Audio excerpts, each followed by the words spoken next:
Hello friends, welcome to Pebbles. நம்ம இன்னைக்கு செய்ய போறது சிம்பிள் லஞ்ச். அதாவது என்னன்னா சாதம், சாம்பார், ரசம், வெண்டைக்காய் பொரியல். இது கூட நம்ம வத்தல் வந்து எண்ணெயில பொரிச்சு எடுத்துக்கலாம். இவ்வளவு தான் நம்ம செய்ய போறோம். ஃபர்ஸ்ட் வந்து நம்ம என்ன பண்ணலாம்னா சாதம் வந்து முதல்லயே வெச்சிரலாம். அதே மாதிரி ரசம் இந்த ரெண்டுமே வந்து ஃபர்ஸ்ட் எப்பவுமே வெச்சிரணும். அதுக்கு அப்புறம் சாம்பார் எப்படி செய்யிறது, பொரியல் எப்படி செய்யிறதுங்கிறது பார்க்கலாம். ஃபர்ஸ்ட் நம்ம துவரம் பருப்பு வேக வெச்சுக்கலாம். துவரம் பருப்பு கூட மஞ்சள் தூள் கொஞ்சமா வந்து பெருங்காயம் சேர்த்து வேக வெச்சுக்கலாம். இது வந்து 100 கிராம் எடுத்துக்கிறேன். இது வந்து 20 மினிட்ஸ் சோக் பண்ணதுனால கொஞ்சம் ஊறி இருக்கும். சீக்கிரமா வெந்துடும். கொஞ்சம் தண்ணி விட்டுக்கலாம். இது 100 கிராம் பருப்பு ஊற வச்சதனால கொஞ்சம் உங்களுக்கு ஜாஸ்தி தெரியுது. மஞ்சள் தூள் ஒரு சிட்டிகை போட்டுக்கலாம். பெருங்காயம் போட்டுக்கலாம். பெருங்காயம் வந்து ஒரு 1/4 டீஸ்பூன் அளவுக்கு போட்டுக்கலாம். இப்போ அடுப்பு பற்ற வச்சுட்டு 3 விசில் விட்டு எடுத்துக்கலாம். நம்ம ஒரு சைடில் வந்து பருப்பு வச்சுட்டோம். இன்னொரு சைடில் சாதம் வச்சுக்கலாம். இது வந்து 150 கிராம்ஸ் ரைஸு. இது வந்து ஆல்ரெடி வந்து 1 ஹவர் சோக் பண்ணி வச்சுருக்கிறேன். இதையும் நம்ம வேக வச்சு தனியாக எடுத்து வச்சுக்கலாம். நம்ம வந்து சாதம், சாம்பார், ரசம், வெண்டைக்காய் பொரியல். வெண்டைக்காய் பொரியல் நான் ஆல்ரெடி கட் பண்ணி வச்சுருக்கிறேன். இது கூட ஒரு பெரிய வெங்காயம் பொடியாக நறுக்கியிருக்கிறேன். 10 பல் பூண்டு எடுத்துக்கலாம். இதையும் நம்ம பொடியாக நறுக்கிக்கலாம். ஒரு சிலர் பூண்டு போட மாட்டாங்க. பூண்டு போட்டால் என்னன்னா டேஸ்ட் வந்து நல்லாயிருக்கும். இன்னொன்று என்ன, சின்ன வெங்காயம் யூஸ் பண்ணிங்கன்னா இன்னுமே டேஸ்ட் நல்லாயிருக்கும்.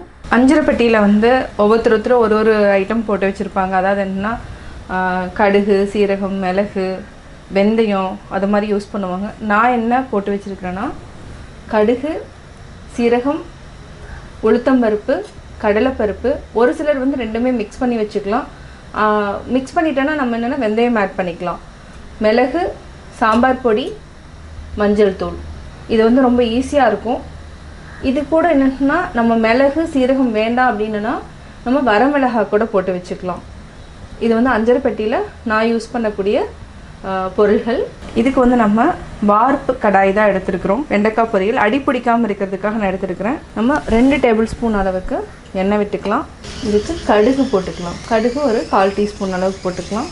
கடலைப்பருப்பு, உளுத்தம்பருப்பு, ஒரே ஒரு வரமிளகாய். இது வந்து ஊசி மிளகாய் ரொம்ப காரமாக இருக்கும். அதனால் நம்ம ஒன்று மட்டும் ஆட் பண்ணிக்கலாம். கடலைப்பருப்பு, உளுத்தம்பருப்பு பொன்னிறமானதுக்கப்புறம் நம்ம பூண்டு, பெரிய வெங்காயம், சின்ன வெங்காயம் போட்டால் இன்னும் டேஸ்ட் நல்லாயிருக்கும். நான் சின்ன வெங்காயம் ஆட் பண்ணலாம். கொஞ்சமாக கருவேப்பிலை, கொஞ்சமாக உப்பு ஆட் பண்ணிக்கலாம். இது ஒரு 2 நிமிஷம் நல்லா வதங்கினதுக்கப்புறம் நம்ம வெண்டைக்காயை ஆட் பண்ணிக்கலாம். வெங்காயம் வதங்கிடுச்சு. இது வந்து ஒரு 30 செகண்ட் வதங்கினாலே போதும். இப்போ நம்ம வெண்டைக்காயை ஆட் பண்ணிக்கலாம். இது கடாய் வந்து சின்ன கடாய் தான், ஆனால் நல்லா சுண்டிடும் வெண்டைக்காய். சிம்மில் வச்சுட்டு இடையில பரட்டி விட்டுட்டே இருக்கணும். இதுக்கு நம்ம கொஞ்சமாக மஞ்சத்தூளும் மிளகாத்தூளும் ஆட் பண்ணிக்கலாம். நல்லா பரட்டி விட்டுக்கோங்க. இதுக்கு வந்து உடனே வந்து உப்பு போட வேண்டாம். நல்லா வெந்துடும். அதாவது 1/4 வாசி வெந்ததுக்கப்புறம் நம்ம உப்பும் மிளகாத்தூளும் ஆட் பண்ணிக்கலாம். பருப்பு நம்ம 3 விசில் விட்டு எடுத்துக்கலாம். 3 விசில் ஆகிடுச்சு. இப்போ வந்து நம்ம ஆஃப் பண்ணிக்கலாம். நம்ம கத்திரிக்காய் சாம்பார் செய்ய போகிறோம். இதுக்கு 3 கத்திரிக்காய், அதாவது 100 கிராமுக்கு நம்ம 3 கத்திரிக்காய் எடுத்துக்கலாம். ஒரே ஒரு தக்காளி, புளி வந்து நெல்லிக்காய் சைஸில் வந்து எடுத்துக்கலாம். அதாவது சின்ன லெமன் அந்த சைஸில் எடுத்துகிட்டு நான் வந்து இது ஊற வச்சுருக்கிறேன். நம்ம கரைச்சி ஜூஸ் எடுத்துக்கலாம். இதுக்கு வந்து ஒரு 20 சின்ன வெங்காயம், இதை வந்து 2ஆக கட் பண்ணியிருக்கிறேன். ஒரு வரமிளகாய், கருவேப்பிலை. அதுக்கப்புறம் நம்ம என்ன பண்ணலாம்னா சாம்பார் தூளும் கொஞ்சமாக மிளகாத்தூள் எவ்வளோ அளவுங்கிறத நான் சாம்பார் செய்கிறப்ப சொல்கிறேன். இப்போ ரைஸ் வந்து நல்லா அதாவது வச்சுட்டோம். இந்த நுரை வந்து நம்ம எடுத்துடணும். இதுதான் வந்து ஸ்டார்ச்சு. இந்த நுரை எல்லாத்தையுமே எடுத்துட்டோன்னா நம்ம அப்படியே விசில் விட்டுக்கலாம். இல்லைனா வந்து என்னென்னா சாதத்தை வந்து நல்லா வேக வச்சுட்டு வடிச்சுக்கலாம். இது வந்து 2 மெத்தடில் நம்ம செய்யலாம். இது வந்து நம்ம ஸ்டார்டிங்லேயே வேக வைக்கிறப்பவே வடிச்சிட்டோன்னா நம்ம வந்து வடிக்க வேண்டியதில்லை. நம்ம நுரை வந்து இன்னும் கொஞ்சம் இருக்குது. இதையும் எடுத்துகிட்டு 3 விசில் விட்டு எடுத்துக்கலாம். ஸ்டீமிங் வந்ததுக்கப்புறம் நம்ம விசில் போட்டுக்கலாம். இப்போது ஸ்டீம் வர ஆரம்பிச்சிருச்சு.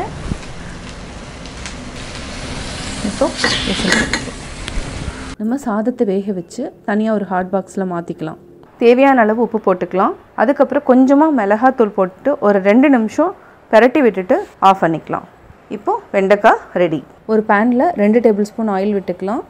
கட் பண்ணி வச்சுருக்கிற சின்ன வெங்காயம், ஒரு வரமிளகாய், கருவேப்பிலை ஆட் பண்ணிக்கலாம். இதை நல்லா வதக்கிட்டு ஒரே ஒரு தக்காளி ஆட் பண்ணிக்கலாம். கொஞ்சமாக பெருங்காயம் ஆட் பண்ணிக்கலாம். நல்லா வதக்கி விட்டுக்கலாம். அதுக்கப்புறம் கட் பண்ணி வச்சுருக்கிற கத்திரிக்காயை போட்டுக்கலாம். இதையும் நல்லா வதக்கிக்கலாம். தேவையான அளவு உப்பு ஆட் பண்ணிக்கலாம். 1 நிமிஷம் வரைக்கும் நல்லா வதங்கட்டும். 3 டேபிள் ஸ்பூன் சாம்பார் தூள் ஆட் பண்ணிக்கலாம். கத்திரிக்காய் கூட நல்லா பரட்டி விட்டுட்டு 1/2 டீஸ்பூன் அளவுக்கு நம்ம மல்லித்தூள், 1/4 டீஸ்பூன் அளவுக்கு மிளகாத்தூள், அதாவது தனி மிளகாத்தூள் ஆட் பண்ணிவிட்டு நல்லா பரட்டி விட்டுக்கலாம். இப்போது ஒரு டம்ளர் அளவுக்கு தண்ணி விட்டுக்கலாம். தண்ணி ஊற்றிட்டோம். இப்போ நல்லா வேகட்டும். ஒரு 2 நிமிஷம் வரைக்கும் மூடி வச்சுக்கலாம். கத்திரிக்காய் நல்லா வெந்துடுச்சு. இப்போ நம்ம புளி ஆல்ரெடி கரைச்சி வச்சுருக்குறோம். புளி தண்ணியை ஆட் பண்ணிக்கலாம். இதையும் நல்லா பரட்டி விட்டுக்கோங்க. இதுக்கிடையில் நம்ம பருப்பு வேக வச்சுருக்குறோம். அதை வந்து மத்தில் வந்து நல்லா கடைஞ்சிக்கலாம். புளி தண்ணி கொதித்ததுக்கப்புறம் நம்ம இப்போ பருப்பு ஆட் பண்ணிக்கலாம். இது வந்து ஒரு 8 நிமிஷம் வரைக்கும் நல்லா கொதிக்கணும். உப்பு போட்டுக்கலாம். இப்போது மூடி வச்சுக்கலாம். சாம்பார் தாளிக்கிறதுக்கு நம்ம தாளிக்கிற கரண்டி வச்சுட்டோம். இதில் 2 டேபிள் ஸ்பூன் ஆயில் விட்டுக்கலாம். எண்ணெய் நல்லா காஞ்சதுக்கப்புறம் கடுகு போட்டுக்கலாம். கடுகு ஒரு 1/2 டீஸ்பூன் அளவுக்கு ஆட் பண்ணிக்கலாம். 1/4 டீஸ்பூன் கடலைப்பருப்பு, 1/4 டீஸ்பூன் உளுத்தம்பருப்பு, ஒரு வரமிளகாய், பூண்டு, கொஞ்சமாக கருவேப்பிலை. இது நல்லா வதக்கிட்டு ஆல்ரெடி சாம்பார் கொதிச்சிட்ருக்கு. சாம்பார் கூட ஆட் பண்ணிக்கலாம். கேஸ் ஆஃப் பண்ணிவிட்டு சாம்பாரில் கொட்டிக்கலாம். கொத்தமல்லி தூவிக்கலாம். மிக்ஸ் பண்ணிக்கோங்க. சுவையான சாம்பார் ரெடி. வத்தல் வந்து நம்ம வறுத்தெடுத்துக்கலாம். கடாயில் தேவையான அளவு எண்ணெய் ஊற்றிக்கலாம். எண்ணெய் நல்லா காஞ்சிருச்சு. வத்தல் போட்டு பொரிச்சு எடுத்துக்கலாம். வத்தல் ரெடி. Simple lunch ready. நான் சிம்பிள் லஞ்ச் எப்படி செஞ்சேங்கிறத பார்த்தீங்க. கட்டாயம் உங்களுக்கு இந்த வீடியோ பிடிச்சிருக்கும். இது வந்து நம்ம Monday, Tuesday, Wednesday any day வந்து நம்ம சூஸ் பண்ணிக்கலாம். இது வந்து வேலைக்கு போகிறவங்களுக்கு வந்து ரொம்ப யூஸ்ஃபுல்லாக இருக்கும். இந்த வீடியோ பிடிச்சதுன்னா லைக் பண்ணுங்கள், ஷேர் பண்ணுங்கள், கமெண்ட் பண்ணுங்கள்.